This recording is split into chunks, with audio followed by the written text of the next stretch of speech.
Bonjour à tous, merci d'être présents à cette table ronde sur l'environnement, un domaine dans lequel la thématique de l'atelier des fondations préserver et innover est particulièrement féconde et particulièrement aiguë aussi, rendue aiguë par l'urgence climatique et par la difficulté à transformer nos modèles. Donc bien sûr préserver la planète, notre maison commune. Journaliste à la Croix, vous ne serez pas étonné que je reprenne les mots du pape de l'encyclique Laudato Si sur l'environnement, mais surtout relever des défis inédits du climat et de la biodiversité. Alors innovation technique, innovation sociale, innovation conceptuelle. Nous allons voir avec, tout ça avec nos invités que je remercie chaleureusement d'être là. Alors, Elisabeth Hérault, présidente de la Compagnie nationale du Rhône, Audrey Pulvar, fondatrice du fonds African Pattern, et le chercheur et spécialiste de la biodiversité, Philippe Grandcola. Malheureusement, Dominique Bourg, philosophe et universitaire, devait nous rejoindre, mais il a manqué son train. Mais ce n'était pas de sa faute, je tiens à le dire. Il a passé le pauvre 2 heures dans le RER A en essayant de rejoindre la gare de Lyon. Et il l'a loupé à 1 minute. Donc il est bien désolé, et nous aussi. Mais ça n'empêche pas qu'on aura une très belle table ronde avec des domaines très différents, puisque vous intervenez dans tous les domaines de la société, hein, quand on regarde économie, sciences, politique même. Donc ce que je vous propose, c'est un propos liminaire de chacun de vous, et bien sûr je vais vous présenter plus avant. Et puis ensuite, j'espère que voilà, on aura un bel échange. N'hésitez pas, l'idée c'est que ce soit le plus interactif possible. Alors je commence par Elisabeth Hérault. Donc je le disais, vous êtes présidente de la Compagnie nationale du Rhône, qui détient depuis 1934 une concession à vocation multiple autour de ce fleuve extraordinaire qui va de la Suisse à la Méditerranée. Donc vous êtes aux prises avec des enjeux de navigation, d'irrigation, de production électrique. Et on ne le sait pas toujours, mais la CNR est le premier producteur ou détrompez-moi si je me trompe, mais de production électrique renouvelable à 100%. En tout cas, c'est un aménageur du territoire. Et votre parcours d'architecte et d'urbaniste vous permet d'embrasser à peu près tous les enjeux de la transition écologique, depuis ces enjeux énergétiques jusqu'à ceux des déchets et de la biodiversité. Alors, bien sûr, préserver le fleuve, préserver aussi ce que les hommes ont légué autour de ce fleuve qu'ils ont travaillé pendant des siècles, et en même temps travailler sur le fleuve de demain. Expliquez-nous un petit peu comment tout ça s'articule entre préservation et innovation. Donc vous ne vous êtes pas trompé, nous sommes effectivement le premier producteur d'énergie renouvelable en France, mais en fait nous ne sommes pas le plus gros, c'est parce que nous sommes, je dirais, en dehors des grands groupes et que nous sommes donc le premier producteur indépendant. À la fois parce que nous produisons de l'hydroélectricité, nous produisons 1/4 de l'hydroélectricité française, et puis que nous produisons aussi de l'énergie à partir du vent et du soleil. Alors, gérer un fleuve, comme vous l'avez dit très justement, c'est assez, je dirais, c'est assez complexe. Et la France est le seul pays qui a choisi en 1934 de gérer un fleuve de façon intégrée. Vous avez dit de la Suisse à la Méditerranée. Je rappelle quand même que le Rhône naît en Suisse, hein, parce que les Suisses me le rappellent bien souvent. Donc on le sait peu, mais le Rhône naît en fait dans le massif du Gothard, d'un glacier qui s'appelle le glacier de la Furka. Il passe, je dirais, une partie de son temps en Suisse sur 200 km. Il plonge dans le lac Léman, il ressort à Genève, et ensuite il a la gentillesse de passer la frontière française. Et la CNR ne s'occupe que de cette portion française. C'est important de le préciser quand même, parce que les fleuves sont multiples, et l'un des enjeux justement des fleuves, c'est qu'ils sont souvent transfrontaliers, ils sont souvent des frontières entre les pays, où ils traversent les pays. Donc voilà, donc c'est un fleuve qui concerne 2 pays, la Suisse et la France. Donc enjeux multiples parce que vous avez dit aussi à juste titre que les hommes ont toujours aménagé ce fleuve. Aujourd'hui, on l'aménage dans sa fonction, on l'a aménagé dans sa fonction hydroélectricité. Mais au cours des siècles précédents, ce fleuve est un fleuve extrêmement dangereux. Il est resté dangereux d'ailleurs. Et les hommes l'ont toujours utilisé comme voie de navigation. Donc dès le Xe siècle, hein, on a de nombreux écrits sur des ingénieurs qui cherchent à fiabiliser ce fleuve pour que la navigation soit plus, je dirais, plus fluide et moins dangereuse pour les hommes, et que ça soit vraiment un axe de communication. Mais ce n'est que, effectivement, dans les années 1900, au début des années 1900, que le projet d'aménager le fleuve tel qu'il a été aménagé aujourd'hui est né. Et il est né en fait de la vision d'un homme et de son compère, un homme qui était un homme extrêmement important en France, puisque c'était Édouard Herriot, au-delà du fait qu'il ait été maire de Lyon pendant 57 ans, ce qui aujourd'hui paraît toujours un peu étonnant. On était dans une période où on pouvait rester plus longtemps. À Lyon, oh ben non, quand même. Non, qu'on essaye d'y rester. Mais donc, Édouard Herriot avait repris à son compte en fait ce désir d'aménagement du fleuve. Simplement, il y a apporté une modification substantielle, c'est que pour aménager le fleuve dans sa fonction de navigation, puisque c'était sa première volonté, il fallait de l'argent. Il s'était aussi rendu compte que toute la partie du Barrône, qui aujourd'hui, que vous connaissez avec des arbres fruitiers, etc., la partie du Barrône était très sèche, et donc elle avait besoin d'être irriguée. Et donc pour ces deux fonctions, navigation-irrigation, il fallait de l'argent que l'État n'avait pas, que les collectivités n'avaient pas plus, et donc il a décidé de confier l'aménagement du fleuve dans sa fonction hydroélectrique à une seule entreprise, qui était à l'époque 50% privé, 50% public, et charge pour cette entreprise de construire les ouvrages le long du Rhône, et ensuite d'utiliser les recettes de l'hydroélectricité pour payer ces deux missions, navigation et irrigation. C'est encore vrai en 2019. C'est-à-dire que l'hydroélectricité aujourd'hui continue à payer toutes les missions qui sont liées à la navigation et à l'irrigation. Je saute beaucoup d'étapes parce que je ne vais pas vous raconter depuis 1934, quand même ça serait un peu long. Je saute beaucoup d'étapes. Aujourd'hui, CNR, par rapport à ce qu'a voulu Édouard Herriot, c'est quoi? C'est toujours une entreprise atypique.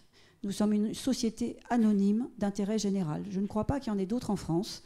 Société anonyme pour la partie privée, d'intérêt général pour la partie publique, parce que nous sommes une société dans laquelle il y a 50,03% de capital public. Et le reste est détenu par un industriel. Dans la partie publique, il y a 183 collectivités et la Caisse des dépôts.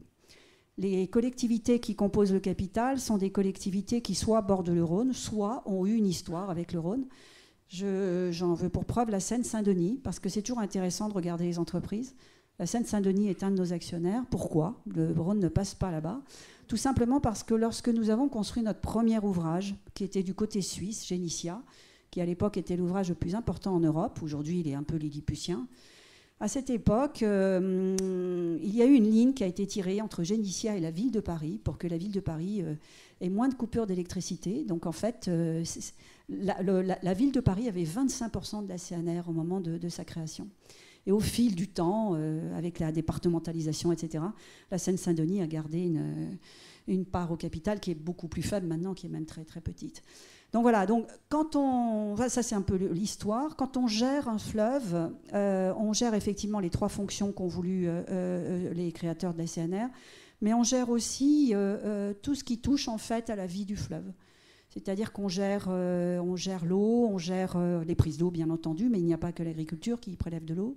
On gère la vie des poissons, on gère la vie des plantes qui sont le long du Rhône, on réhabilite, l'environnement est devenu aujourd'hui, et encore plus avec le changement climatique, un vrai sujet de préoccupation. Certains fleuves sur la planète meurent, donc la CNR elle a la responsabilité de faire en sorte que le Rhône soit un fleuve vivant, actif, et traité du mieux possible. Et à ce titre, ce sont les recettes de l'hydroélectricité qui financent aujourd'hui toutes ces actions que nous menons. Et nous menons des actions que nous appelons des missions d'intérêt général, qui sont en fait des missions qui ne sont pas liées au contrat, qui nous lient à l'État, puisque c'est l'État, c'est nous tous qui sommes propriétaires de ce bien. Mais nous avons décidé en 2003 de redistribuer une partie de la valeur qui est dégagée par le Rhône au profit de ces missions, notamment l'environnement et l'agriculture, de façon à ce que chaque territoire, même s'il n'est pas actionnaire de la CNR, puisse bénéficier de cette valeur que dégage ce fleuve. Et au titre des missions d'intérêt général, beaucoup de missions de réhabilitation environnementale, et par exemple la voie cyclable qui va relier, parce qu'elle est en cours de terminaison, elle n'est pas tout à fait terminée, mais la voie cyclable qui va relier le lac Léman à la Méditerranée est financée en partie par la CNR. Donc c'est une entreprise très atypique. Alors ici, je suis la seule entreprise industrielle, je crois. C'est une entreprise très atypique parce que c'est une entreprise industrielle.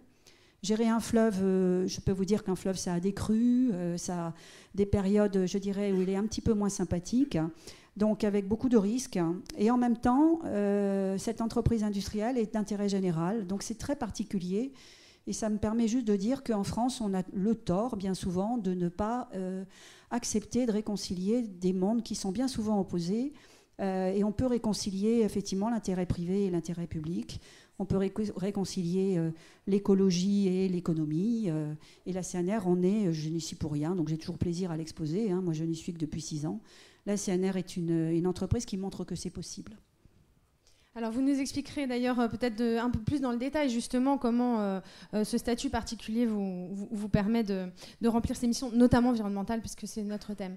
Je me tourne vers Philippe Grand-Colas. Vous avez chacun un micro. Après, on partagera quand il faudra partager avec la salle quand même. Vous êtes directeur de recherche au CNRS. Vous dirigez l'Institut de systématique évolution biodiversité, qui est un laboratoire commun CNRS, Muséum national d'histoire naturelle et Université de la Sorbonne.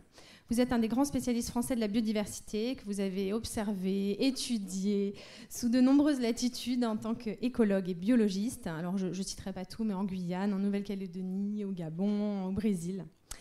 On est très heureux de vous recevoir pour essayer de bien comprendre la complexité des écosystèmes, parce que ça va nous permettre de sortir peut-être de logiques de silos ou d'idées reçues.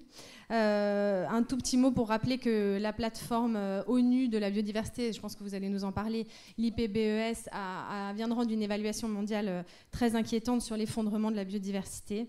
Donc voilà, on a envie de vous entendre sur, il ne s'agit pas seulement de préserver un patrimoine de biodiversité, mais surtout des écosystèmes en mouvement, qui nous rendent, vous me le rappeliez, des services infinis à l'humanité. Alors, l'innovation là-dedans, est-ce qu'on aura des drones pollinisateurs qui remplaceront les abeilles? Je crois que c'est bien naïf. Nous vous écoutons. Voilà, merci beaucoup pour cette introduction. Effectivement, vous me titillez par le point qui me fait généralement réagir, en particulier les drones pollinisateurs. Oui, en fait, j'ai choisi de souligner quelques enjeux, parce qu'il y a beaucoup à dire à propos de la biodiversité dans l'environnement et par rapport aux politiques de préservation en général. Je vous entends bien? Ouais. D'accord. Et donc j'ai choisi d'abord de souligner le fait que notre perception de la biodiversité est quand même assez caricaturale d'une manière générale dans la société, même dans le milieu scientifique d'ailleurs, je dois le dire. On a certains collègues qui ne connaissent pas la biodiversité, qui ont quelquefois une vision assez simpliste. Là, j'ai mis en haut un petit graphique ici. Vous voyez ici où il y a du vert et du brun. Le vert, sur la décennie passée, c'est les mentions dans la presse de la crise de la biodiversité. Et puis le brun, c'est les mentions du changement climatique. Vous voyez qu'il y a une différence de traitement qui est considérable, et qui est simplement liée au fait, je pense, que le climat nous impacte directement, intellectuellement, affectivement. On pense à la météo, peut-être une erreur d'ailleurs, parce que météo et climat, c'est un peu différent. Voilà. On pense aussi à la puissance des événements climatiques. Et par contre, la biodiversité, souvent, elle nous dit beaucoup moins. Quand on dit biodiversité, on pense une jolie fleur, un papillon, une baleine. C'est très sympathique, mais on n'a pas l'impression pour autant qu'elle peut nous impacter directement. Et évidemment, mon propos, c'est de vous dire qu'on est complètement dans l'erreur si on pense ça. Bien au contraire, la biodiversité, on en est nous-mêmes. L'espèce humaine est une espèce comme une autre, issue de l'évolution, bien sûr. En outre, on mange de la biodiversité, on est entouré par la biodiversité, notre climat est régi par la biodiversité en grande partie, donc on dépend complètement de la biodiversité. Et on en a souvent une perception très manichéenne, très caricaturale. Vous connaissez tous les classifications du type nuisible versus utile. Évidemment, dans la réalité biologique, les écosystèmes, dedans, il y a des espèces qui interagissent les unes avec les autres, qui ont des rôles très variés, dans lesquels il y a des relations d'équilibre qui sont très subtiles, et on ne peut pas cataloguer les espèces comme positives ou négatives. Et puis de la même manière, il y a des espèces auxquelles on réagit toujours positivement, auxquelles on donne une valeur esthétique, une valeur patrimoniale, effectivement, ce qui est loin d'être négligeable, d'être négatif, mais qui ne suffit pas à comprendre la réalité. Et puis de l'autre côté, évidemment, on néglige très souvent la biodiversité cultivée, alors qu'en fait, elle a un intérêt fondamental pour l'humanité. Et je dis bien la biodiversité, et pas quelques espèces cultivées, mais bien toute la diversité biologique dont on devrait continuer à se nourrir, puisque vous savez qu'il y a une grande problématique sur la disparition d'un certain nombre de variétés dans le monde. On néglige aussi toutes les espèces qui ont un rôle extrêmement important au plan médical ou au plan, on va dire, d'hygiène, d'une manière générale. Là, j'ai figuré un des moustiques qui transmet un certain nombre de maladies dont l'aire de répartition s'étend aujourd'hui. Là encore, bien sûr, ce sont des espèces qu'on veut contrôler, mais pour autant, il ne faut pas imaginer que leur suppression est la meilleure solution. Quelquefois, c'est plutôt leur maîtrise et leur manipulation au sens écologique du terme vers laquelle il faut viser. Voilà, donc, en résumé, on a vraiment une perception de la biodiversité qui est beaucoup trop caricaturale en général, tous autant qu'on est. On est tous émus quand on voit un reportage sur la vie des baleines et tous dégoûtés quand on nous parle des blattes domestiques. Il faut aller au-delà, de ces caricatures. Alors, deuxième souci, qui est un souci de connaissance que je veux quand même rappeler. Bon, en tant que scientifique, vous me direz c'est ma marotte parce que c'est mon quotidien. Mais malgré tout, il faut se rendre compte qu'on n'en connaît pas assez. C'est pas seulement un plaidoyer pro-domo, c'est vraiment une réalité. Si on prend le niveau de connaissance le plus basique, c'est-à-dire la description des espèces pour la science, savoir qu'il y a un organisme qui existe et lui donner une dénomination qui permet de communiquer a posteriori au sein de la société, c'est la base de la base. Sachez qu'aujourd'hui, on connaît un peu plus de 2 millions d'espèces vivantes. Et en réalité, toutes les projections statistiques assez sophistiquées qu'on a pu faire montrent qu'il existe au moins une dizaine de millions d'espèces. Donc, en fait, on connaît à peine 20% du vivant. Et il y a une dette de connaissances sur un certain nombre d'organismes. Là, par exemple, on avait fait une petite étude dans mon labo sur 600 millions de données de biodiversité qui sont disponibles sur un portail international pour la science ouverte qu'on contribue à gérer.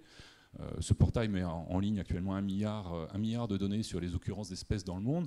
Et on s'aperçoit qu'il y a une dette de connaissances incroyable sur les insectes, alors qu'il y a au contraire un crédit de connaissances considérable sur les oiseaux. Alors c'est très bien qu'on connaisse beaucoup de choses sur les oiseaux, c'est très ennuyeux qu'on en connaisse moins sur les insectes, pour lesquels évidemment il y a pourtant un grand nombre d'intérêts assez évidents. Je ne vous rappellerai pas le rôle de pollinisateurs, de vecteurs de maladies, etc., qui incombe à pas mal d'espèces d'insectes. De la même manière, quand on dit qu'on connaît des espèces, en fait on en connaît très peu de choses. Vous voyez le graphique en vert qui est à droite en haut, vous voyez que les barres verts les plus foncées, en fait, c'est le pourcentage d'espèces dans chacun des groupes pour lesquels on a plus de 20 observations dans le milieu naturel. Vous vous rendez compte, 20 observations dans le milieu naturel, il n'y a même pas de quoi, finalement, en tirer des conclusions statistiquement valables sur une biologie, une répartition, quoi qu'il en soit. Voilà. Et donc, en fait, on s'aperçoit que même quand on dit connaître 1 million d'espèces d'insectes, en fait, on connaît extraordinairement peu de la plupart de ces espèces. Donc, notre niveau de connaissance est extrêmement faible, en réalité. Et si on transpose ça au plan géographique, de la même manière, il y a des creux énormes dans le monde, il y a des zones entières qui sont complètement inconnues, et d'autres, au contraire, qui sont particulièrement étudiées. Évidemment, on connaît beaucoup mieux la France métropolitaine que le bassin du Congo, voilà. Et c'est bien regrettable à bien des égards. Et finalement, je dirais que, vous voyez, le constat précédent que je dressais sur notre relative condescendance, notre caricature de la biodiversité, très souvent on se rend compte que quelque part notre condescendance, notre peur sont plus des marqueurs d'ignorance finalement quelque part que simplement des positions affectives. Donc c'est important de se rendre compte aussi qu'un peu plus de connaissances, malgré tout ça améliore très souvent non seulement la rationalité qu'on peut avoir à propos d'un phénomène, mais également l'attitude sociale, sociétale qu'on peut avoir vis-à-vis de ce phénomène. Alors, encore quelques enjeux généraux. D'une manière générale, je pense qu'on a une tentation un peu d'ingénierie à propos de notre monde, de ce qui nous entoure. On essaye d'avoir un point de vue rationnel, dans lequel on essaye de comprendre le fonctionnement des choses et puis on essaie d'intervenir dessus. Le problème avec les écosystèmes, c'est que ce sont des machines très complexes. Pour vous rappeler, par exemple, en France, on a 40 000 espèces d'insectes en France métropolitaine. 40 000. Donc vous imaginez les réseaux trophiques entre ces 40 000 espèces d'insectes et les 3 000 espèces de plantes sur le territoire métropolitain, c'est colossal. Voilà. Et ces réseaux trophiques, par exemple, régissent par exemple la présence de papillons, le devenir de certaines plantes duquel ils se nourrissent dans certaines aires géographiques. Donc ces écosystèmes qui sont extraordinairement complexes, on a tendance à essayer toujours de les simplifier. Et on connaît certaines règles d'assemblage, évidemment, les écologues travaillent là-dessus depuis des années, mais néanmoins, dans les faits, quand on s'intéresse à un territoire donné, on est tout de suite très limité. Alors il y a un premier problème à propos de ces écosystèmes, en plus, c'est qu'ils sont extraordinairement perturbés. En fait, Marine a parlé de l'IPBES, la plateforme intergouvernementale dont les conclusions ont été publiées récemment, au moins en termes de résumé, conclusions dramatiques. Et ces conclusions montrent en fait que la première cause de déclin de la biodiversité, c'est d'abord la conversion des milieux. Et la conversion des milieux, ce n'est pas seulement la coupe de la forêt amazonienne, bien entendu, ou de la forêt indonésienne, c'est aussi la disparition du bocage, par exemple en France. C'est aussi le fait de substituer à des forêts relativement naturelles, on va dire des plantations d'arbres, hein, qui ont toute légitimité à exister, mais qui n'ont pas la même qualité biologique qu'un milieu naturel. Voilà, ce sont ces conversions des milieux sur lesquelles on devrait tout d'abord agir, et c'est quelque chose, moi je livre à votre intérêt, parce que c'est vraiment la première cause sur laquelle on doit agir. Deuxième constatation à propos des écosystèmes qui ne sont pas des petites machines manipulables à l'envi, c'est que les règles de fonctionnement sont souvent contre-intuitives. Hein. Quand on intervient, on pense on a une espèce qui nous gêne, on la supprime. Hein. On a une espèce qui nous arrange, on la réintroduit. Souvent, c'est beaucoup plus compliqué. Par exemple, je vous ai présenté un exemple qui est assez classique, mais je trouve assez parlant. Quand on parle des intrants dans les cultures, on pense pesticides, hein, parce qu'actuellement, effectivement, on est tous conscients d'un certain nombre de problèmes qui arrivent du fait de ces intrants. Mais dans les intrants, il y a aussi des fertilisants. Et très souvent, on ne pratique plus là seulement des cultures, hein, on continue à cultiver année après année les mêmes cultures au même endroit, en ajoutant simplement des fertilisants pour que le sol puisse continuer à porter ces cultures.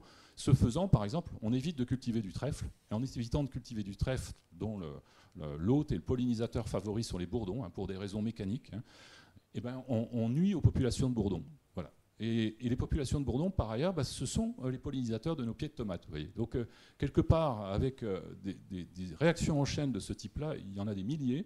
Hein, on les connaît relativement. Elles sont quelquefois antagonistes, pas toujours conciliables. Donc, vous comprenez que quand on a affaire à ce type de relation de cause à effet à plusieurs niveaux, la gestion d'un écosystème peut être un peu plus compliquée simplement que de dire on intervient d'une manière ou d'une autre de manière manichéenne.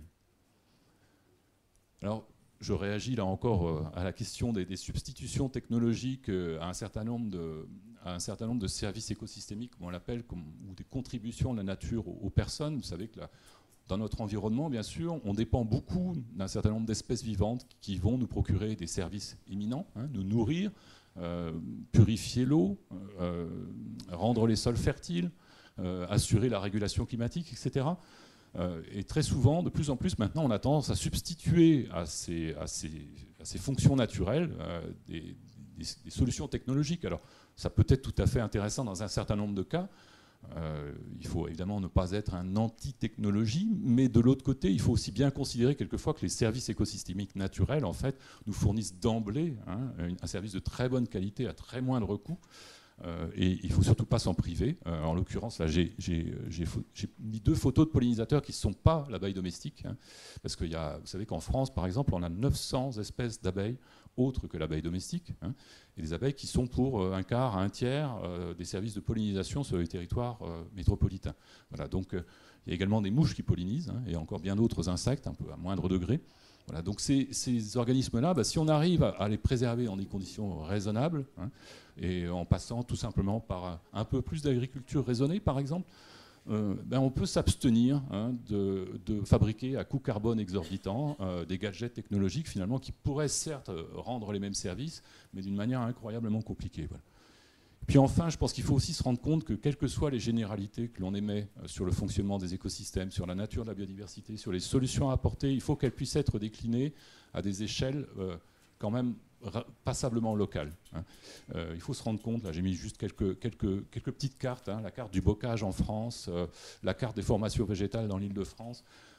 Bien entendu, on n'a pas les mêmes conditions naturelles, le même sol, les mêmes végétations à l'équilibre dans les différentes régions. Et ça veut dire qu'on ne peut pas appliquer des solutions complètement générales à la totalité d'un territoire de manière simpliste. Et enfin, un dernier point, moi, qui me tient particulièrement à cœur. On habite une seule et même terre, hein, et la biodiversité et le climat sont vraiment très fortement liés. Alors on pense toujours changement climatique, effet délétère sur la biodiversité, mais il y a également un élément rétroactif qui est très important. Là, je vous ai mis à gauche un petit schéma dont vous voyez malheureusement peut-être pas grand-chose. Il s'agit de la pompe biologique à carbone de l'océan. Vous savez que dans l'océan, il y a du gaz carbonique et d'autres gaz à effet de serre qui sont séquestrés. Mais ce n'est pas seulement une réaction physique, ce n'est pas seulement un gaz qui se dissout dans un liquide, c'est également des organismes planctoniques qui vivent, qui, de fait, en grandissant, en se reproduisant, séquestrent du carbone, meurent, et puis sont consommés ou tombent au fond de l'océan. Si cette pompe à carbone biologique meurt, nous sommes morts. Voilà. Donc il faut s'en rappeler, hein, la rétroaction de la biodiversité sur le climat, elle est considérable. 30% du carbone produit par l'homme est séquestré par les océans, et en grande partie pas totalement, mais en grande partie par cette pompe biologique. Je vous ai mis aussi un petit chapeau d'un article récent que j'avais trouvé extraordinaire. C'est une étude qui a montré que la mortalité terrible qui a été engendrée par la conquête de l'Amérique du Sud par les Européens, mortalité qui a abouti à peu près à 90% de mortalité sur une population estimée à peu près 60 millions d'individus. Cette mortalité, en fait, a abouti à une mise en culture moindre des milieux cultivés en Amérique du Sud au XVe siècle, et ça a provoqué un petit âge glaciaire en Europe. Vous voyez. Donc, il faut se rendre compte vraiment que même dans des sociétés qui étaient pré-industrielles, on avait déjà un impact important sur le milieu naturel, a fortiori aujourd'hui avec les moyens dont on dispose. Et enfin, un troisième petit schéma, et je vais m'arrêter là, c'est les îlots de chaleur dans une ville dont je vous laisse deviner la nature. Alors là, on est plus dans la météo, donc on ne parle plus de climat, on ne parle pas de changement climatique, on parle de ce qui se passe au quotidien. Mais néanmoins, il faut se rappeler aussi que quelquefois, planter un peu de végétation, ça a aussi des effets directement intéressants, plutôt que de brûler à 50 degrés à l'ombre, comme je l'ai fait les jours derniers moi-même, dans mon labo, en pleine ville, quelquefois, on pourrait essayer de mitiguer tout ça et de se retrouver dans un environnement qui est quand même plus compatible avec la vie quotidienne. Voilà, je vous remercie. Merci beaucoup. C'est un appel à l'humilité quand même. Et je pense que Audrey Pulvar, vous allez être très inspirée par les liens biodiversité-climat.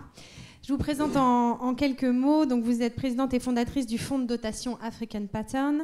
Ce fonds a pour vocation de développer un modèle de développement durable à partir des savoir-faire et des expériences menées sur le continent africain, grâce au travail conjoint de scientifiques, d'économistes, d'anthropologues, de spécialistes du climat, de la monnaie. Vous allez nous expliquer les tenants et aboutissants de ce fonds qui, en fait, est au cœur des innovations dont on a énormément besoin aujourd'hui. Juste un petit mot pour rappeler que vous avez été journaliste politique, que vous avez présidé la Fondation pour la nature et l'homme créée par Nicolas Hulot et dédiée aux enjeux écologiques. Vous êtes une activiste du climat, une féministe. Et je ne dévoile rien en disant que votre prochain engagement sera auprès d'Anne Hidalgo dans sa campagne. Et déjà, la campagne va s'accélérer. Voilà, c'est ça. Pour la mairie de Paris. Donc, expliquez-nous quelle est la genèse et les caractéristiques de ce fonds qui, je crois savoir, fait la part belle à l'imagination aussi et à tout ce qu'on peut inventer. Oui, alors, je vais me faire tuer par mon graphiste parce qu'il faut que vous sachiez que donc là, il manque le C, puisque normalement le fond est un très joli verre d'eau, mais qui est devenu blanc par la magie d'une clé USB. Et normalement le C de African Pattern est blanc. Donc là, il est blanc sur blanc. Donc, voilà. D'autres l'ont fait avant moi et ont fait fortune. Enfin, en tout cas, leurs tableaux sont exposés au MoMA. Mais là, ça marche un peu moins là pour African Pattern. Donc, imaginez, chaque fois que vous voyez une zone blanche, que c'est un très joli verre. Ceux d'entre vous qui ont ma carte de visite voient de quel verre il s'agit. Et j'espère que le graphiste qui s'est occupé de l'identité visuelle d'African Pattern ne va pas consulter les réseaux sociaux, ne verra pas ça, parce que sinon, ça va être ma fête. Plus sérieusement, African Pattern, l'idée, c'est plutôt puisqu'on parle d'innovation, si on innovait avec de l'existant, je dirais même presque si nous faisions du neuf avec du vieux. La réalité, c'est que dans beaucoup de pays d'Afrique, alors pardon peut-être pour ceux qui étaient là hier matin, si certains d'entre vous étaient là hier à 8h, parce que j'avais déjà fait une première présentation d'African Pattern hier, et dans beaucoup de pays d'Afrique, et singulièrement dans la zone sahélienne, qui subissent de plein fouet les effets du réchauffement climatique alors qu'ils en sont très peu responsables, il y a déjà à l'œuvre des organisations collectives, des organisations de groupes de personnes, voire de sociétés entières, qui sont très écologiques. Alors pas forcément pour des raisons écologiques, mais parfois pour faire face à une sobriété subie, pour faire face justement à des effets particulièrement importants du réchauffement climatique, notamment sur les saisons des pluies, notamment sur l'aridité des sols, la désertification, etc. Et en fait, j'ai passé 1 an et demi à la tête de la Fondation pour la nature et l'homme, à la présidence de la Fondation pour la nature et l'homme. J'étais déjà allée plusieurs fois dans plusieurs pays d'Afrique pour diverses raisons, et singulièrement parce que je suis aussi ambassadrice de bonne volonté d'Action contre la faim. Et ce que j'ai découvert pendant ces 19, enfin presque 20 mois passés à la tête de la FNH, c'est que beaucoup des transformations réclamées à corps et à cri par les militants écologistes, en tout cas en Europe, sont déjà à l'œuvre. Enfin, je les avais vues de façon un petit peu au pif, quoi. Sont déjà à l'œuvre dans beaucoup de sociétés de pays africains. Et j'avais engagé une réflexion avec le Burkina Faso déjà pendant que j'étais à la présidence de la fondation, et ça a débouché sur la création d'African Pattern, qui est donc un fonds de dotation dont l'objet est, avec un ensemble de scientifiques essentiellement africains, pas que, mais essentiellement africains, de l'ensemble du continent africain. L'objet est d'élaborer un nouveau modèle de développement économique et social durable, de long terme, à partir de savoir-faire africains, de savoirs anciens. C'est pour ça que je dis on va faire du neuf avec du vieux, mais sans... Enfin, sur le continent africain, le mot vieux est un mot noble, hein, c'est pas un mot méprisant. En matière, par exemple, vous parliez à l'instant de fertilité des sols, en matière d'agroforesterie, d'agroécologie, rotation des cultures, utilisation des savoirs anciens, utilisation du principe des bois sacrés pour préserver la biodiversité.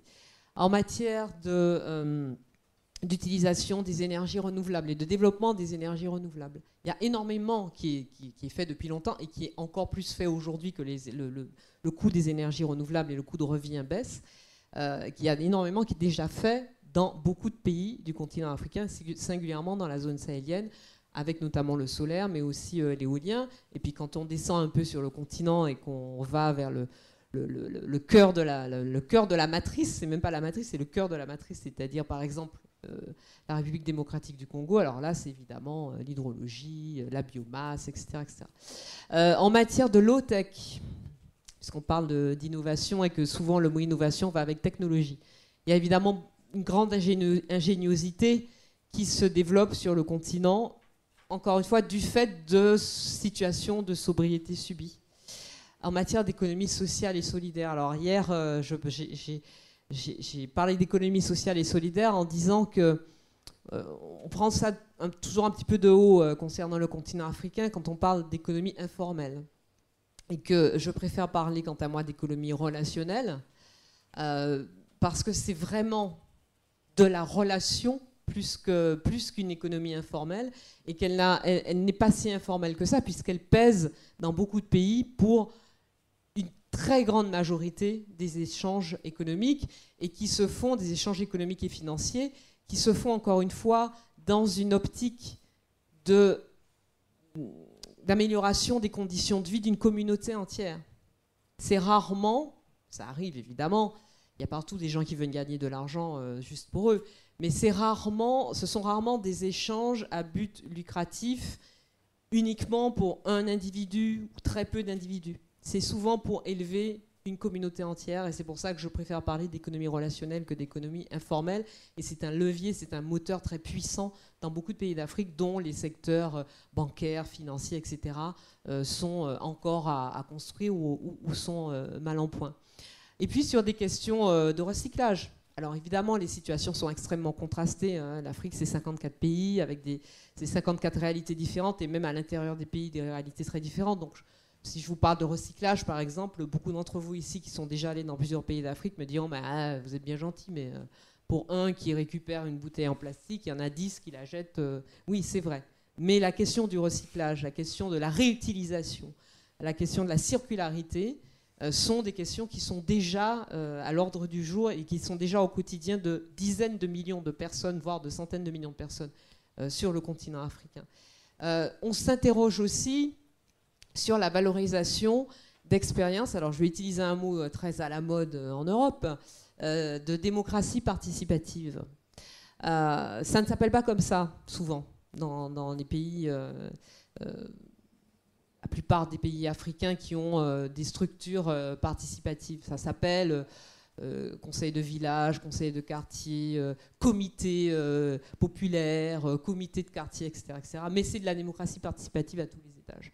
Et en fait, je vous disais tout à l'heure, beaucoup des transformations qui sont réclamées par des militants écologistes ou des scientifiques ou des responsables politiques en Europe et plus largement dans l'hémisphère nord pour faire face de façon responsable aux défis de l'urgence climatique et de l'effondrement de la biodiversité, eh bien, sont déjà à l'œuvre sur le continent africain, à la manière africaine. Et donc le principe d'African Pattern, c'est dans une partie essentiellement think tank, d'élaborer avec ces scientifiques africains, des économistes, des anthropologues, des philosophes, des spécialistes du climat, des sociologues, des spécialistes de la biodiversité aussi, ou de questions médicales, des spécialistes de questions liées à la monnaie ou liées à l'emploi, au travail, puisque la question de l'employabilité de la jeunesse africaine, évidemment, est cruciale.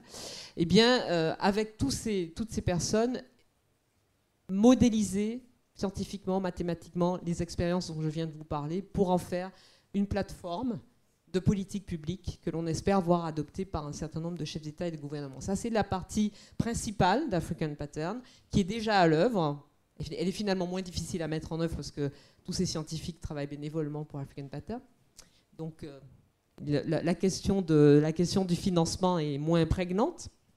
Et puis, il y a une deuxième partie, donc c'est pour ça que je vous avais apporté quelques illustrations, qui est une partie d'Outank, qui pour nous est moins centrale parce qu'il y a déjà énormément d'ONG, d'organismes, de grandes entreprises, de fondations qui font sur le terrain, sur différents pays d'Afrique, qui font du Outank, qui aident, qui soutiennent et qui financent.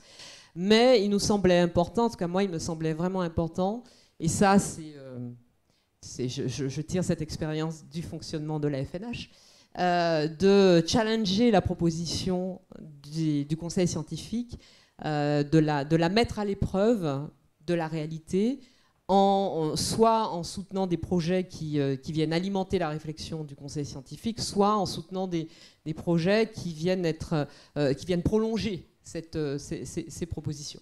Et c'est pour ça que, donc, avec un joli vert qui n'est pas là, nous avons identifié déjà un certain nombre de projets, comme celui de Zinder, donc au Niger. Alors, donc, ce projet-là, c'est un projet de ferme collective.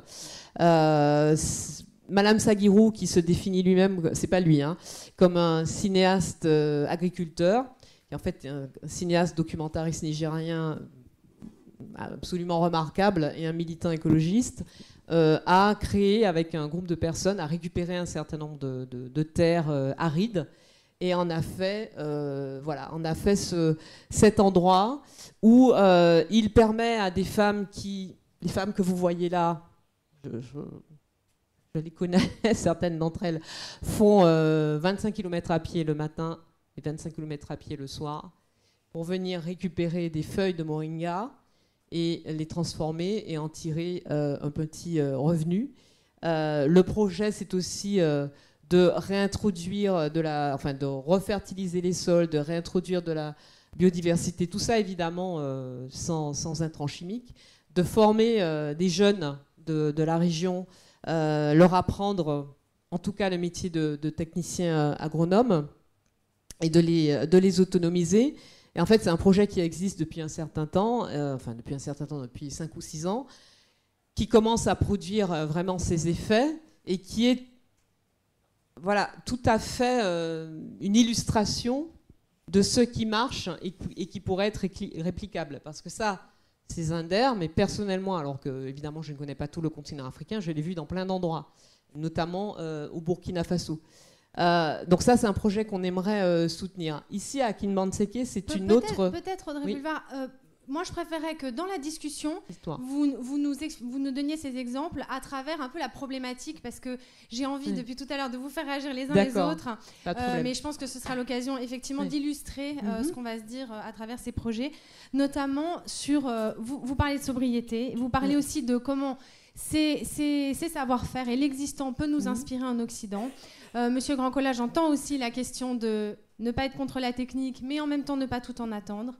Et vous dites, Madame Hérault, attention, en tout cas, économie et écologie ne sont pas contradictoires. Moi, j'ai envie de vous poser une question assez politique, tout de suite. Innovation technique, est-ce qu'il n'y a pas une forme de fascination ? Là, peut-être même ça vient percuter des choses qui ont été dites depuis le début de ces ateliers. Est-ce que l'environnement ne vient pas nous rappeler que l'innovation, elle ne doit pas être en tout cas que technique et que parfois même celle-ci peut nous piéger. Peut-être, Madame Hérault, vous avez envie de réagir. Enfin, chacun d'ailleurs. Hein.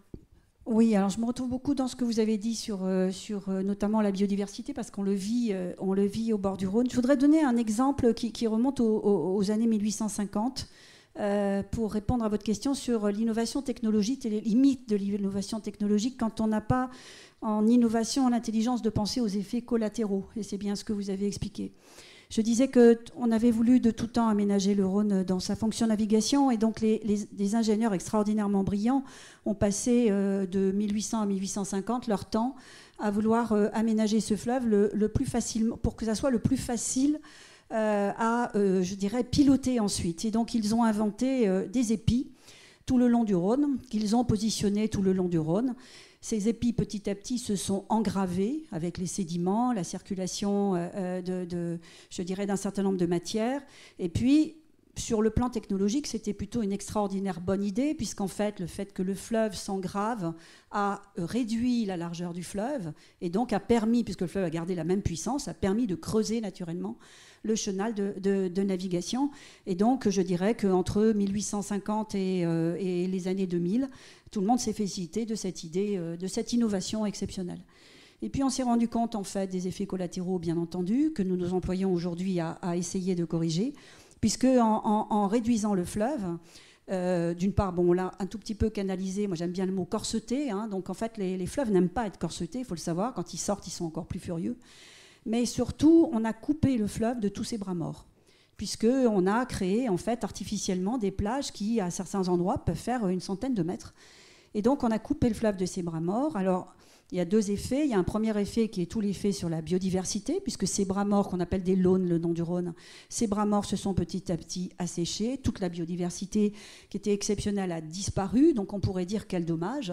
D'ailleurs, bras morts, c'est peut-être pas un très bon terme, parce qu'on a l'impression... Ça s'appelle comme ça. Les launes, finalement, pour en avoir vu, c'est vrai qu'au contraire, c'était assez vivant. Mais et parce le fait qu'on les de réhabilite. supprimer, voilà, c'est ça. Parce qu'on les réhabilite. Et donc, en fait, on l'appelait des bras morts parce que vous avez le cours principal, ce ne sont pas des affluents.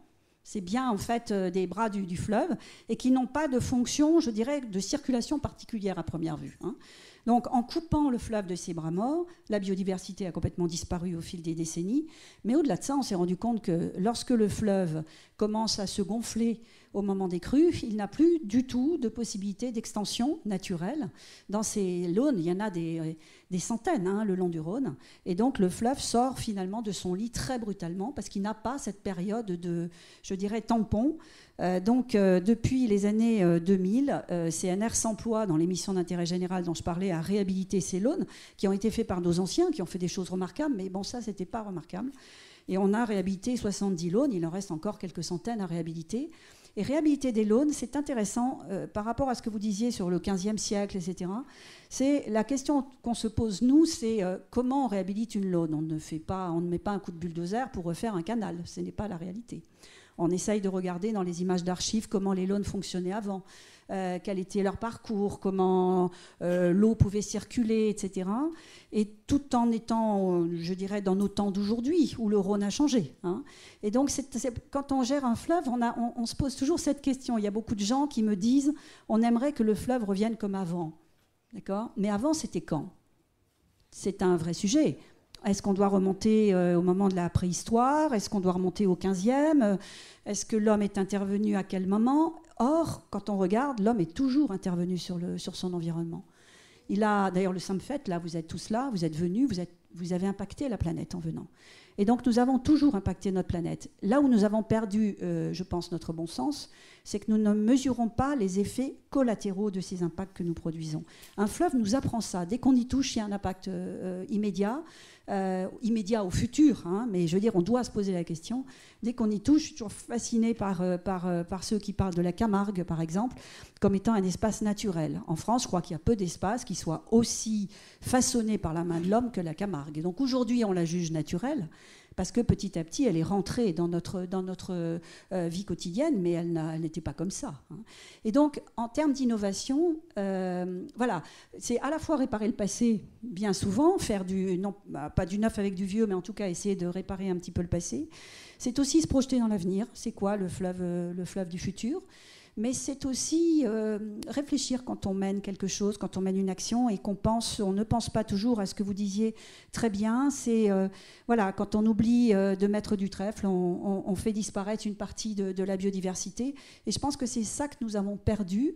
Et pour moi, l'innovation, elle n'est pas technologique, elle est purement intellectuelle et comportementale. C'est-à-dire des ingénieurs qui font des choses merveilleuses, on en a partout. Moi, à la CNR, vous avez vu intervenir hier un ingénieur qui est intervenu sur l'ADN environnemental. Ce sont des gens exceptionnels. Combien de personnes d'ailleurs travaillent à la CNR ? 1400. Voilà, donc des ingénieurs, on en a tout plein, ils répondent aux questions qu'on leur pose, mais des gens qui réfléchissent aux impacts de ce que nous faisons, il n'y en a pas beaucoup. J'imagine que là, ça vous parle. Et quelle innovation pour essayer d'enrayer un effondrement qui, quand même, est déjà très engagé sur la biodiversité. Oui, tout à fait. Je pense que là, derrière, en fait, c'est le défaut de notre qualité, c'est d'essayer de raisonner en tant qu'espèce humaine. Et de raisonner, évidemment, on raisonne avec les éléments, on construit un certain nombre de modèles explicatifs ou prédictifs de notre environnement. Alors ça peut être narratif, on pense que telle cause produit tel effet, etc. Ça peut être un petit peu plus mathématique ou formalisé.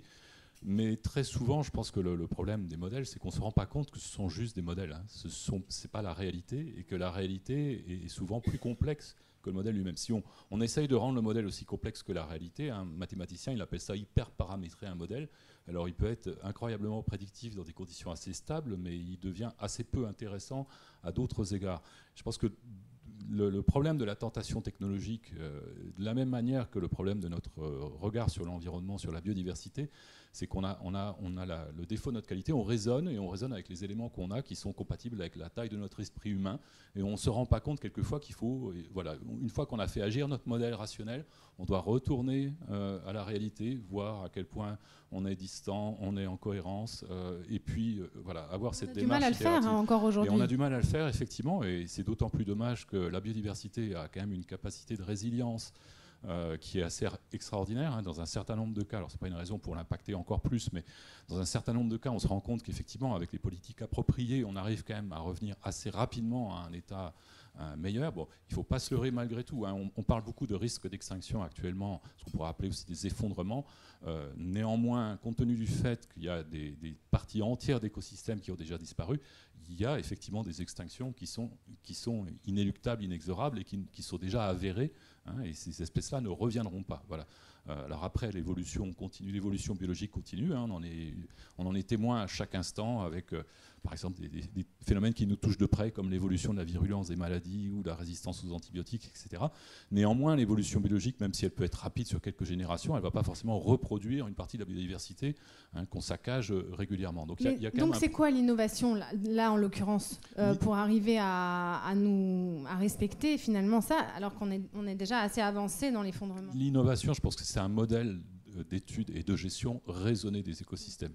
Alors moi récemment j'ai eu le malheur de dire ça dans une tribune sur un web média. Je me suis fait troller immédiatement comme un activiste, un méchant activiste naïf. C'est dire à quel point on est loin quelquefois d'une vision raisonnée. Agriculture raisonnée, ça sonne pas comme quelque chose de particulièrement extrême, ça sonne plutôt comme du bon sens. Je pense que bien sûr on peut imaginer dans des situations très particulières à des solutions extraordinairement subtiles pour arriver à améliorer l'état de la biodiversité. Mais d'une manière générale, le simple fait d'éviter une conversion des milieux inutiles, le fait d'éviter un certain nombre de rejets de polluants, le fait de diminuer une quantité d'intrants, le fait d'avoir une activité extractiviste un peu plus raisonnable. Aujourd'hui, je le rappelle, il y a plus de 30% de population de poissons dans le monde qui sont en effondrement total. Voilà. Il y a 100 millions d'hectares de forêts tropicales qui ont disparu encore dans un laps de temps très faible. Voilà. Donc on est vraiment aujourd'hui dans un extrême de l'extractivisme, et on est plus nombreux, on a des moyens qui sont colossaux et on continue à les utiliser de manière effrénée. Donc déjà, si on met un bémol sur ces aspects-là et qu'on gère de manière un peu plus raisonnée, rien de bien extraordinaire là-dedans, on restaurera déjà un certain nombre d'écosystèmes.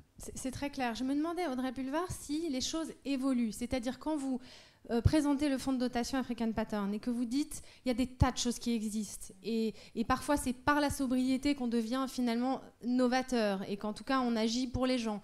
Est-ce que à l'égard de ce fonds, de cette démarche, il y a une évolution, notamment en Occident, en regardant ça de manière intéressée, ou on continue à se dire oui, la sobriété très bien, mais nous on a des moyens extraordinaires Non, écoutez, alors, je ne sais pas si c'est pour me faire plaisir, mais en tout cas tous les gens auxquels j'ai parlé de ce fonds de dotation, et je pense qu'aujourd'hui, on est quoi ? On est en juillet, donc à peu près 8 mois après que l'idée a germé dans ma tête et 4 mois après qu'il a été créé, je pense que j'en ai parlé à plusieurs centaines de personnes.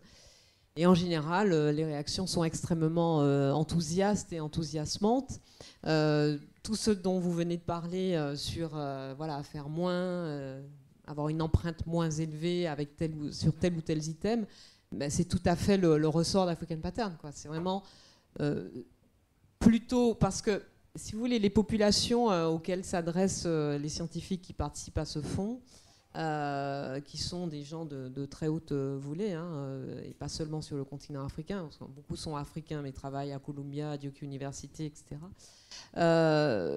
Elles ont, comme nous, ici, envie d'avoir un niveau de confort et de sécurité et d'accès aux services publics satisfaisant, standard, on va dire. Elles ont comme nous envie que leurs enfants aient du travail, vivent dans des conditions normales, vivent dans leur pays ou en tout cas sur leur continent et ne soient pas obligés d'aller braver la mort plusieurs fois pour ensuite se retrouver en centre de rétention en Italie, en Grèce ou en France. Mais elles ont compris que le modèle de développement qui leur est vanté et vendu depuis 200 ans et singulièrement depuis 70 à 80 ans est la raison de leur destruction aujourd'hui. Que ce modèle non seulement est à bout de souffle, mais qu'en plus il produit sur leur continent des destructions et des dégradations très importantes. Donc, ils ne disent pas ah mais nous, du coup, on va se contenter du peu qu'on a. Non, ils ne disent pas ça. Ils disent il faut qu'on trouve autre chose. Et cette autre chose, on n'est pas les seuls évidemment à y réfléchir à African Pattern, cette autre chose, c'est créer, inventer de nouvelles politiques publiques d'accès aux services publics, de développement économique, de santé, etc., d'éducation, à partir d'un socle écologique et d'un socle qui promeuve une empreinte la moins importante possible, à la fois sur la biodiversité et sur le phénomène de réchauffement climatique. Donc c'est vraiment... Voilà, tous les sujets qu'on a abordés, moi je suis là depuis 3 jours, tous les sujets qu'on a abordés, notamment avec l'IRD et depuis hier après-midi avec le CFF, se retrouvent dans African Pattern. Et là où je pense qu'on fait de l'innovation sans forcément être dans une innovation effectivement technologique, ce que vous disiez tout à l'heure, on l'a dit effectivement hier après-midi, une espèce presque de toxicomanie à l'innovation technologique, on en veut toujours plus, il en faut toujours une nouvelle, il faut toujours une nouvelle app, une nouvelle innovation, un nouveau qui va... Mais ce nouveau, c'est pourquoi en fait ? C'est pour aller encore plus vite. C'est pour toujours plus vite, toujours plus d'efficacité. Or, ce toujours plus vite, toujours plus d'efficacité, c'est la base du modèle capitaliste mondialisé qui nous vaut d'être réunis ici à parler de biodiversité, de réchauffement climatique. Et on voit les résultats de manière Donc, palpable. Cette innovation... J'aimerais bien que vous réagissiez comme groupe industriel. Je réponds à votre question. Cette innovation que nous portons, elle est effectivement beaucoup plus sur les process, sur la réflexion intellectuelle, sur la transversalité de la réflexion. Ne plus considérer que l'écologie, l'environnement, la biodiversité soient un compartiment de la réflexion, mais en faire vraiment le socle sur un continent, le continent africain, qui aujourd'hui compte 1,6 milliard, plus d'1,5 milliard d'individus, qui demain, si les projections se réalisent, demain c'est-à-dire fin du siècle, en comptera 4. Ces personnes sont comme tous les êtres humains sur Terre, elles ont envie de vivre dans de bonnes conditions. Si elles ne peuvent plus le faire sur leur continent parce qu'une partie du continent sera devenue invivable de notre faute, FAU, eh bien, elles vont aller ailleurs. Donc la question ne sera pas africano-africaine. Voilà, c'est clair, ça nous renvoie directement. Bien sûr, j'en profite pour vous dire que n'hésitez pas à poser des questions. On passera, du coup, je vous demanderai de partager le micro, lever bien haut la main pour que je vous vois, mais je voulais vous entendre sur le côté, voilà, quand on est à la tête de la Compagnie nationale du Rhône, quand on a tous les enjeux industriels aussi qui sont liés, là en l'occurrence d'électricité, voilà, une fois qu'on a dit raisonner, modérer, on sait bien, on entend les débats qui traversent notre société sur l'emploi, sur le développement. Voilà, comment ça vous fait réagir ? Alors je le disais, moi je suis la tête d'une entreprise industrielle. Donc en fait, tout ce que vous dites est tellement vrai, parce que moi je le vis tous les jours. Hein, donc on n'est pas dans de la théorie. Je voudrais juste dire que le Rhône aujourd'hui est un fleuve qui subit des variations de débit qui sont extraordinairement importantes. Donc il y a 2 ans, nous avions eu 30% d'eau en moins dans le Rhône. Tous les prévisionnistes s'entendent pour dire que le Rhône, à l'horizon 2050, et 2050, c'est pas dans longtemps, hein. À l'horizon 2050, ils sont certains qu'il y aura moins d'eau dans le Rhône et que ce sera entre moins 10 et moins 40%. Moins 10, déjà, c'est préoccupant quand c'est régulier. Moins 40%, c'est plus que très préoccupant. Alors, ça veut dire quoi ? Juste pour que ça nous parle à nouveau, vous voyez bien alors, ce que ça veut dire. Alors, ça veut dire quoi ? Ça veut dire qu'en fait, aujourd'hui, la fonction de la CNR, c'est de gérer les usages du fleuve de façon à ce que tous ceux qui, aujourd'hui, vivent du fleuve puissent continuer à en vivre. Donc, l'innovation chez nous, elle va être, je dirais, de gérer les multi-usages malgré la pénurie. Je vais vous donner un exemple parce que j'y suis confrontée en ce moment. On a différents acteurs qui pompent de l'eau dans le Rhône, l'eau potable, l'agriculture, l'industrie, les poissons. Enfin, ils ne pompent pas, les pauvres, mais ils tentent de survivre.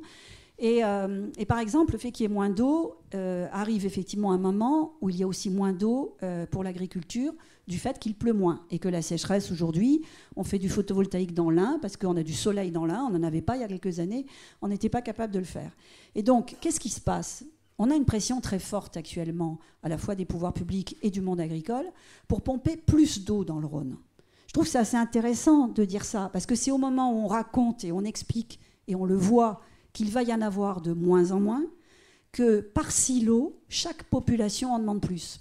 Et ça correspond à ce que vous dites, mais finalement, pourquoi ? Est-ce qu'en 2050 ou en 2100, les gens qui vont, je n'y serai plus en 2100, ça c'est certain. Quoique, on ne sait jamais les innovations technologiques.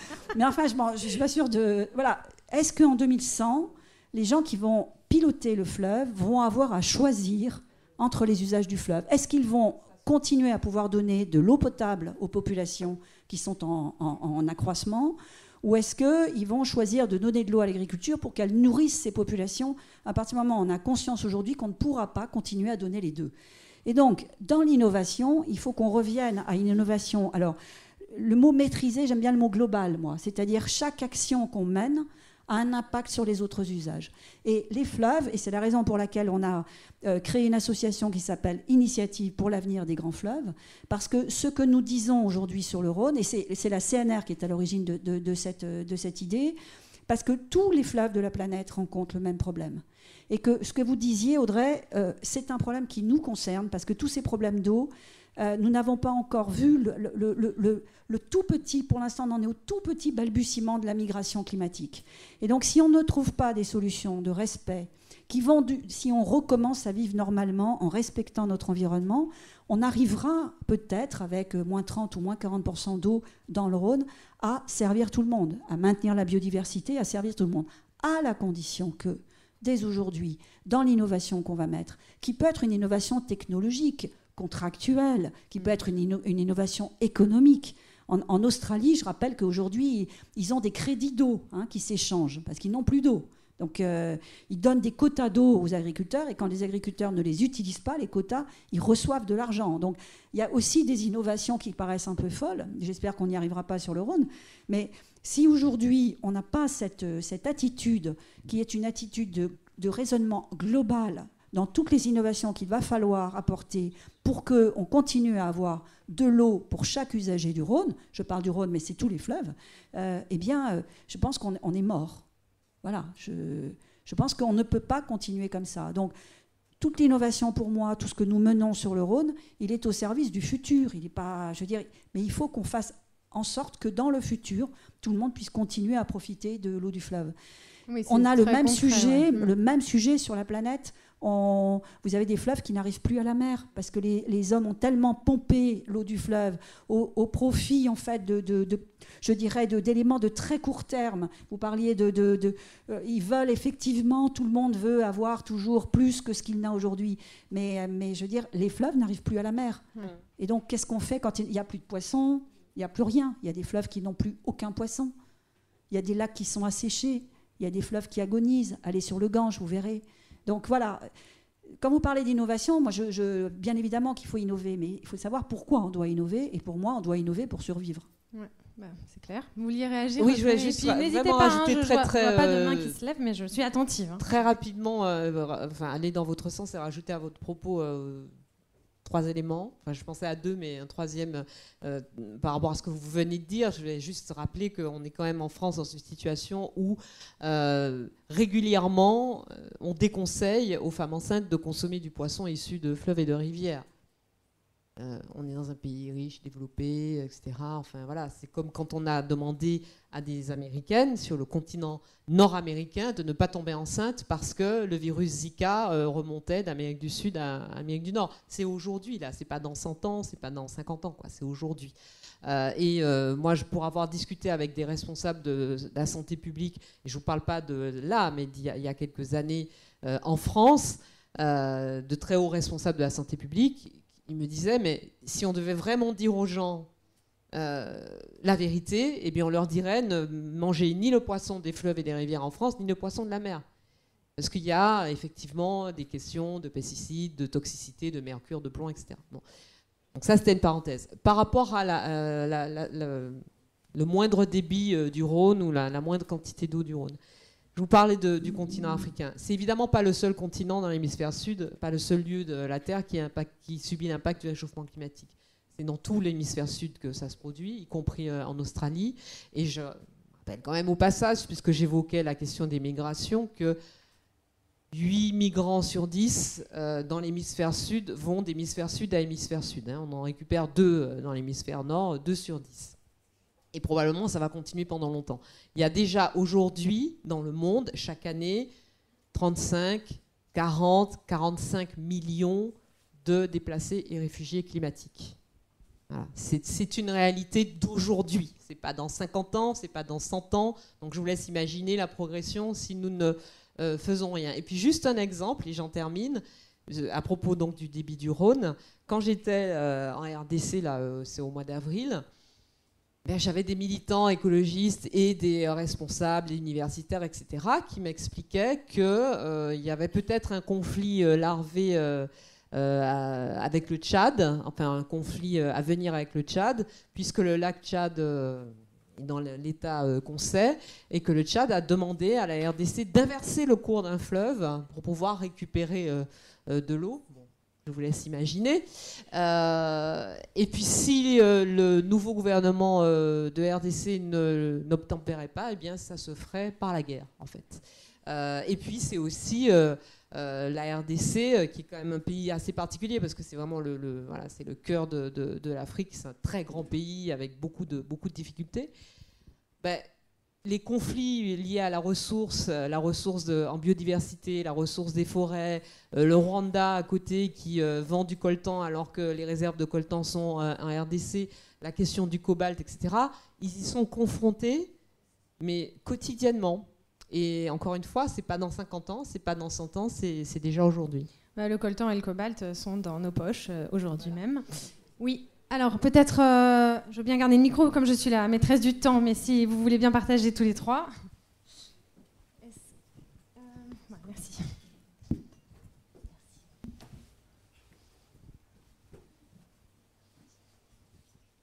Est-ce que vous pouvez juste vous présenter?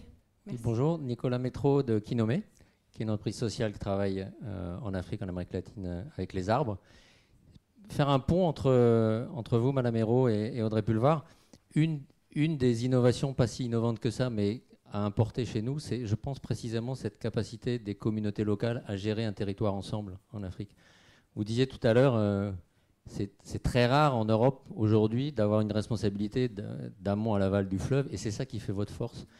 Et je me souviens, alors ça c'était pas en Afrique, c'était à Java en Indonésie, mais il y a 20 ans, avoir visité des villages où le responsable de l'irrigation, c'était celui qui avait la dernière terrasse. Je ne fais pas de dessin. Et ça fait partie des bons sens d'innovation à réintroduire d'urgence dans nos quartiers. C'est celui qui est le plus près des locales poubelles ou de la source de bruit qui doit être en charge de ces sujets-là, et pas que. Et pour nos rivières, et toutes nos rivières sont en état catastrophique en France, je pense qu'il y a vraiment une source d'inspiration très pratique à mettre en œuvre. Et là, j'en appelle à tous ceux qui sont impliqués là-dedans, y compris dans la puissance publique. Et je pense que ça revient aussi à la problématique de la biodiversité, parce que cette gestion en silo, c'est la source de beaucoup des maux que vous évoquez. Ouais, c'est l'une des raisons pour lesquelles on a créé Initiative pour l'avenir des grands fleuves. C'est pour essayer de partager sur un modèle intégré qui n'existe nulle part ailleurs. Quand je vais à l'étranger avec nos équipes, parce qu'on fait de l'ingénierie sur d'autres fleuves, quand je vais voir les clients qui sont des clients publics, en général, les fleuves sont publics, hein, je fais 3-4 ministères différents qui s'occupent du même fleuve. En France, il y a une seule entreprise qui s'occupe d'un fleuve, et je crois qu'il va mieux que les autres, donc il faut quand même qu'on se pose des questions. Oui, je ne peux pas m'empêcher de rajouter un petit plaidoyer à nouveau pour la connaissance, hein, juste puisqu'on parle de fleuves et d'eau douce. J'ai des collègues au sein de mon labo qui découvrent des espèces de poissons nouvelles dans les fleuves de France, hein, notamment un brochet nouveau. Vous voyez les brochets, hein, ce brochet nouveau, il a été pêché évidemment un nombre de fois incalculable. Donc il faut se rappeler aussi que quand on gère des populations, effectivement, ce sont des structures d'âge, ce sont des organismes qui vivent dans des environnements naturels, mais il y a quand même une complexité à l'intérieur de cette situation, hein, qui fait qu'il y a des éléments de connaissance à avoir pour pouvoir gérer correctement. Voilà, personne n'a rien dit contre, bien entendu, mais je me permets de le rappeler, parce que toujours se rappeler que biodiversité, c'est un vocable, mais ça recouvre une réalité qui est quand même assez complexe, et encore une fois, il faut y retourner de temps en temps. Excusez-moi, j'ai le micro. Oui, bonjour. Je voulais juste rebondir sur votre propos, monsieur, juste pour dire parfois, Marie-Stéphane Maradex de la Fondation Carasso, qu'il n'est pas nécessaire d'aller rechercher, y compris des savoir-faire ancestraux. Il se trouve qu'on travaille en Espagne et à Valence, dans la ville de Valence en Espagne, qui est une grande ville urbaine. Il y a une particularité à Valence, c'est qu'il y a un immense, alors c'est pas un jardin, mais des jardins potagers qui sont un peu comme nos jardins ouvriers, mais sur une surface absolument immense dans Valence. Il y a la ville autour. Et ces parcelles appartiennent à des privés, à des particuliers. Il y a tout un système d'irrigation en cascade.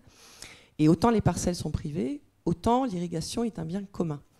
Et chacun des utilisateurs, des propriétaires, ne peuvent utiliser l'eau que selon une règle bien définie à tour de rôle. Et pour gérer les conflits d'eau, et nous sommes à Valence, en Espagne, en Europe, il y a une instance qui est une instance ancestrale, alors je ne sais plus à quel siècle ça remonte, mais qui est une instance totalement collective, acceptée par les uns et les autres, une espèce de juge de paix qui est nommé, qui a cette capacité, et c'est lui qui règle les conflits en dehors de tout système judiciaire, officiel, etc. Voilà, tout simplement pour dire que heureusement, on retrouve comme ça des petites pépites, y compris dans nos grandes villes urbaines. Donc c'est un savoir ancien aussi. Exactement, tout à fait. Mais c'est pour ça que je pensais à ça. Parfois, il n'est pas nécessaire d'aller si loin, on retrouve des choses. Et c'est une surface qui est très importante, donc c'est assez impressionnant comme système. Merci pour ce témoignage. Là, si vous pouvez vous passer le micro, c'est super. Bonjour Francis Charon. Deux questions. Avant cette réunion, il y avait une réunion de l'IRD, l'Institut de recherche et développement, qui a travaillé pendant une journée. Il y avait des chercheurs qui étaient là sur toute la biodiversité. Et c'était absolument passionnant. Mais ce qui m'a beaucoup frappé, c'est une incapacité totale à communiquer sur les problèmes de la biodiversité, c'est-à-dire quel impact ça a pour chacun tous les jours et quels sont les effets de la recherche, où il y a apparemment des choses qui sont formidables qui sont faites, et comment on peut montrer aux citoyens que cette question n'est pas une question en l'air, mais que c'est une question qui l'affecte. On a vu des abeilles, on a vu ci et ça. Et la deuxième chose qui concerne le fleuve, et je suis Marie-Stéphane, c'est la question de la médiation environnementale. Comment, vous devez connaître ça dans le Rhône, comment on met ensemble tous les acteurs pour retrouver le partage de l'espace commun, pas public, de l'espace commun. Parce que cette façon de vivre ensemble, on va être obligé de la développer beaucoup plus, et ça ne sera pas par injonction, ça sera par développement de pratique. Donc je voulais avoir l'avis de vous deux, puisque c'est chacun une question. Oui.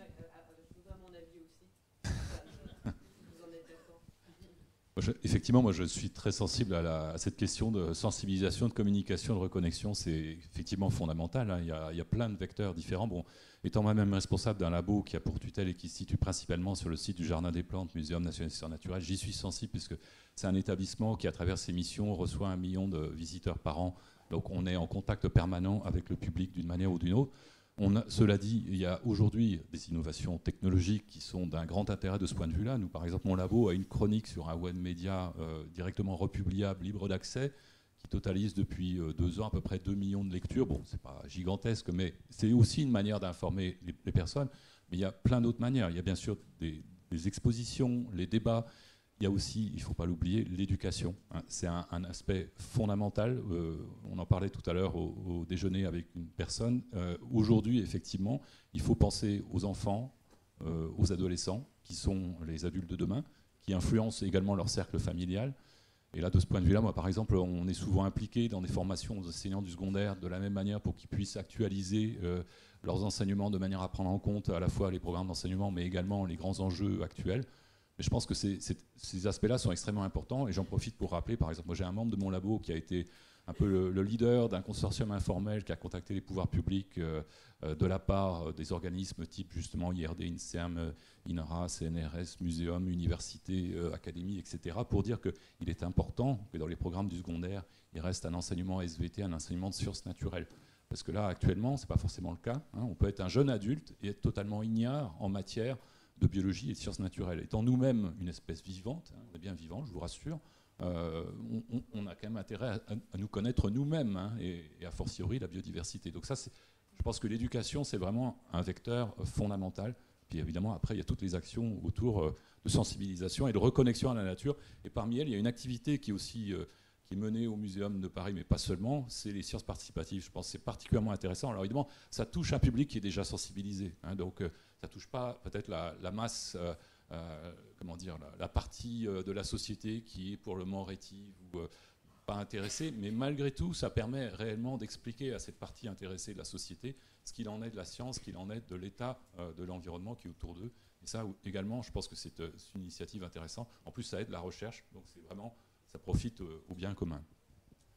Avant que vous répondiez, et les journaux, hein. Je fais un peu d'autopromo, mais on fait beaucoup de choses pour essayer. N'est-ce pas, Audrey, dans vos anciennes amours? Pardon. Pour répondre à votre question, partout dans le monde, il y a des organes de médiation, hein, pour la gestion des fleuves, qui ne ressemblent en rien à celui que nous avons en place avec la CNR en France. Vous avez un organisme qui est absolument exceptionnel, qui est l'Organisation de mise en valeur du fleuve Sénégal, qui rassemble 4 pays et qui, malgré les dissensions politiques, arrive à gérer à la fois les problèmes d'alimentation, d'irrigation, de navigation, etc.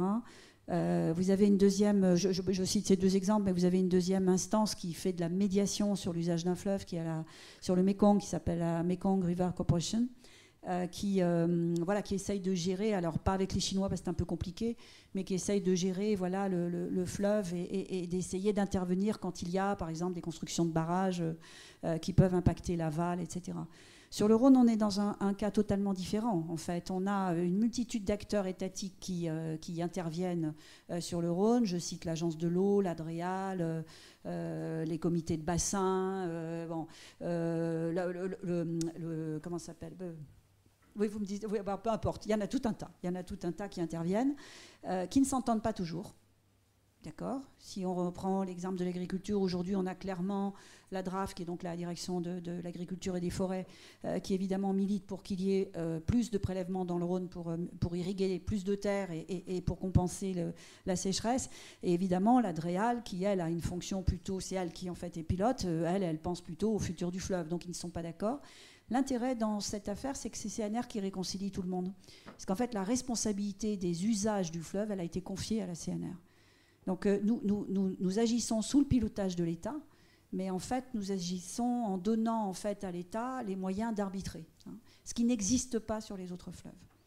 Et puis je rajoute à cela, puisqu'on parlait des expériences en Afrique, que de plus en plus en France, on a des comités de suivi qui sont accessibles aux citoyens, aux associations, etc., et qui se penchent en fait sur le fleuve et qui font en sorte que justement on arrive à trouver des solutions de gestion sereine et équilibrée du fleuve quand il y a des possibilités de conflits. Et pour répondre à la fois deux interventions, parce que vous parliez, le premier intervenant parlait de communauté. Notre-Dame-des-Landes qui a réussi existe, je l'ai rencontré. Et en plein d'endroits dans la zone sahélienne, mais singulièrement à 80 km de Ouagadougou, dans un endroit qui s'appelle la ferme AZN, rien à voir avec AZF. Et la ferme AZN, c'est un projet qui existe depuis une vingtaine d'années déjà et qui, au fur et à mesure, s'est bonifié, mais avec très peu de moyens. Ce sont 12 villages qui se sont mis ensemble et qui ont décidé, devant la raréfaction de la ressource, les problèmes de nouveaux ravageurs, la perception qu'ils avaient de l'impact négatif de l'usage des pesticides et d'une agriculture aux OGM, etc., singulièrement dans le coton au Burkina Faso, eh bien, ces 12 villages se sont mis d'accord pour exploiter ensemble près de 200 hectares. Et de façon la plus agroécologique et la plus biologique possible. Ce sont 200 familles, surtout ces 12 villages. Ce sont 200 familles, citoyens et citoyennes. C'est un projet vraiment collectif, comme il en existe ici, par exemple, sur des parcs éoliens, etc. Alors, la structure juridique est beaucoup plus simple. 200 familles, sachant qu'une famille, c'est entre, on va dire, 10 et 15 individus. Donc ça commence à faire du monde. Et l'idée, c'est vraiment de mettre en commun la ressource, les connaissances, l'expérience, la force de travail, etc., etc. Et donc ces gens sont vraiment organisés, mais exactement comme Notre-Dame-des-Landes aurait voulu pouvoir s'organiser. Ils sont aujourd'hui, depuis... pas depuis 20 ans, mais depuis quelques années, totalement autonomes, par exemple en électricité, parce qu'ils ont réussi à forer des puits avec l'énergie solaire, donc ils alimentent les foreuses des puits. Avec les puits, ils réalimentent, ils créent de l'énergie. Donc ils sont autonomes en eau, ils sont autonomes en électricité, ils sont autonomes en nourriture.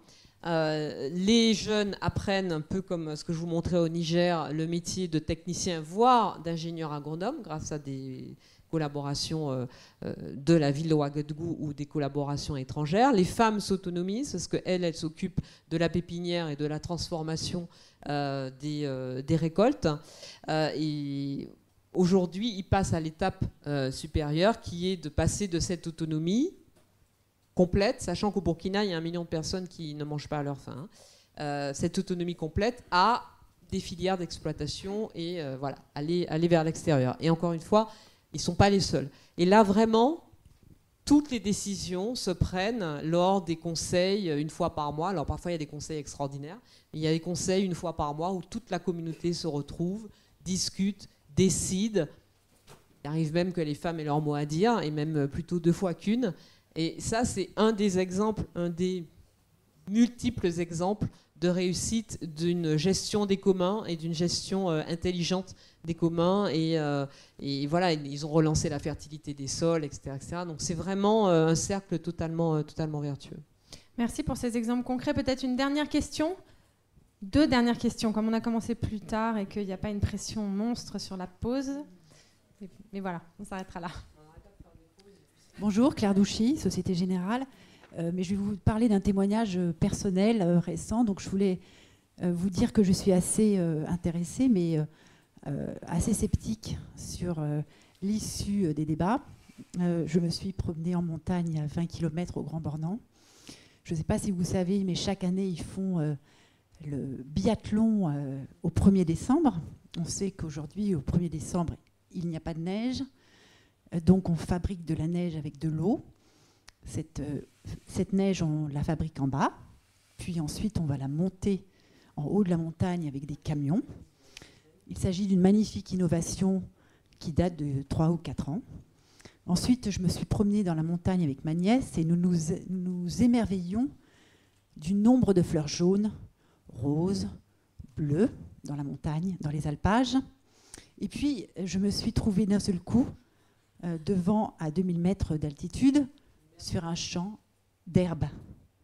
Parce qu'ils sont en train de modeler la montagne pour faire du ski, pour que ça soit moins dangereux. Donc on modèle la montagne à coups de bulldozer et donc de pétrole dans cette montagne de 2000 mètres et on replante de l'herbe. Donc je n'avais plus de fleurs à montrer à ma nièce. Donc je comprends cette idée de biodiversité.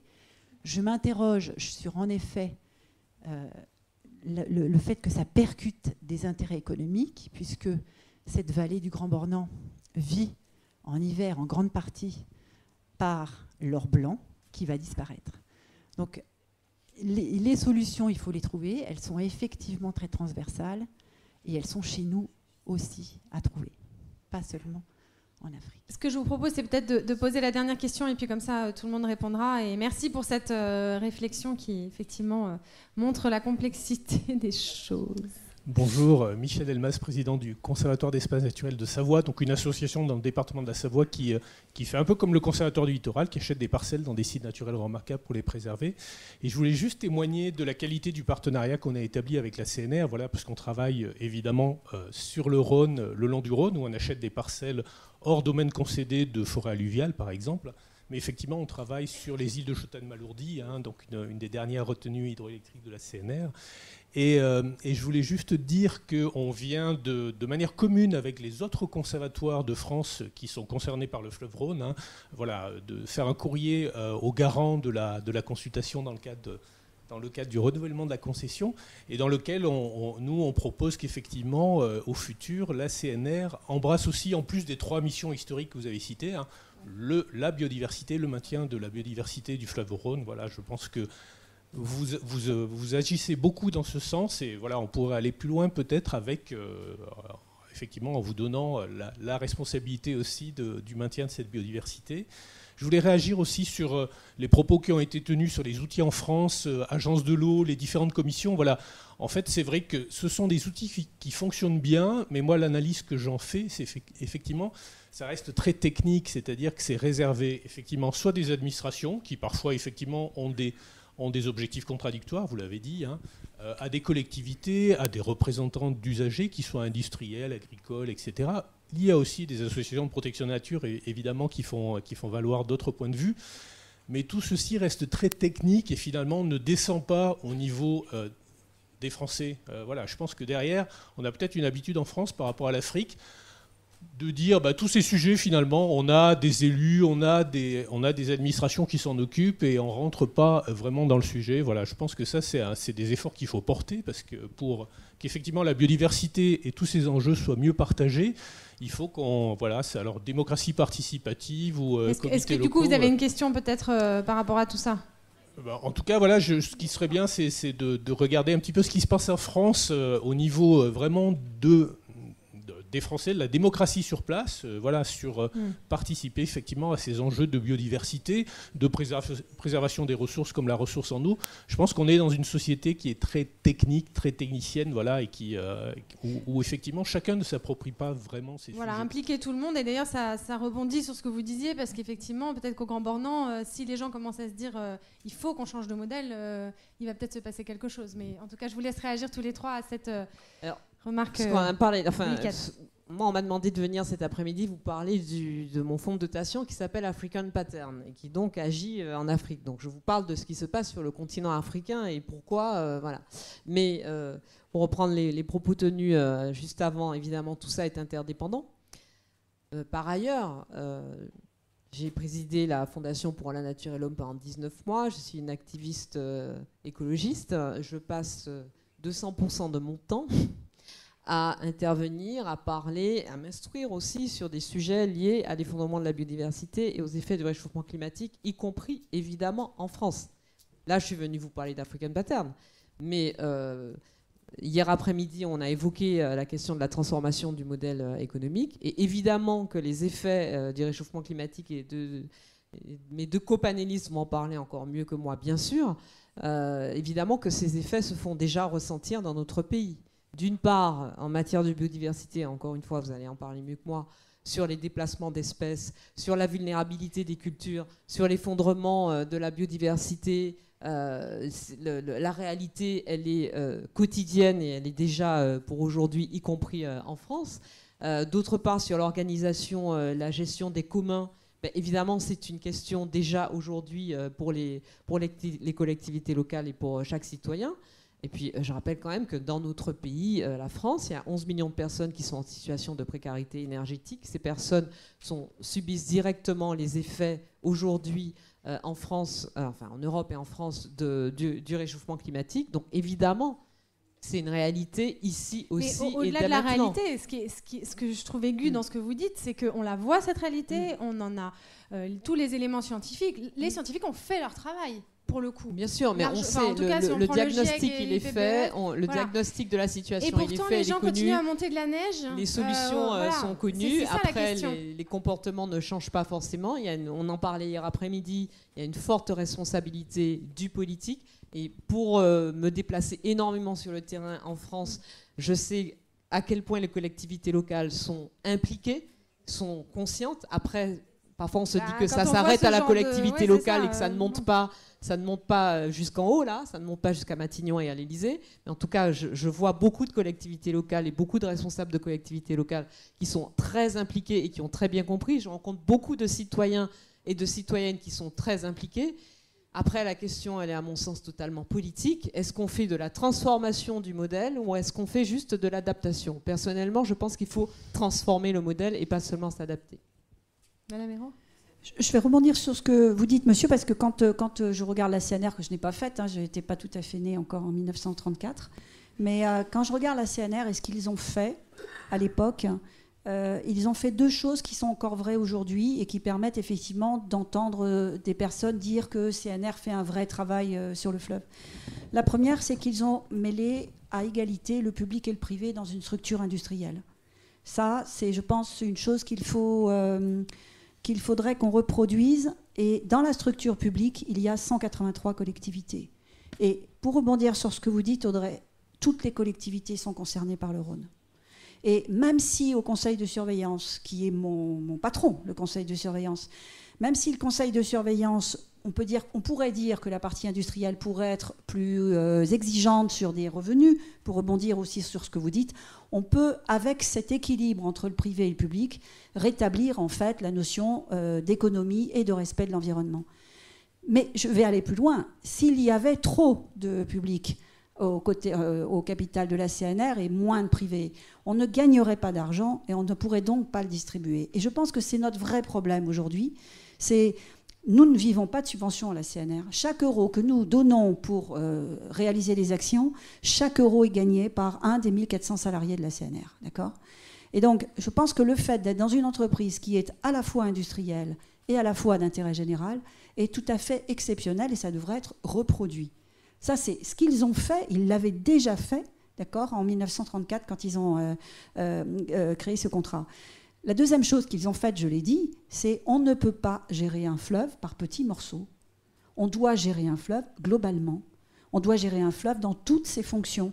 Et si on gérait un fleuve dans toutes ses fonctions, et si on décidait de gérer notre environnement dans toutes ses fonctions, si on raisonnait global, d'accord, je pense qu'effectivement, on aurait moins de problèmes. Un petit mot de conclusion, Monsieur Grandcola, voilà, pour essayer de terminer au bout d'une heure et demie. Juste un retour sur le commentaire de Madame concernant le Grand Bornand et la plantation d'herbe à la place d'une prairie alpine ou subalpine.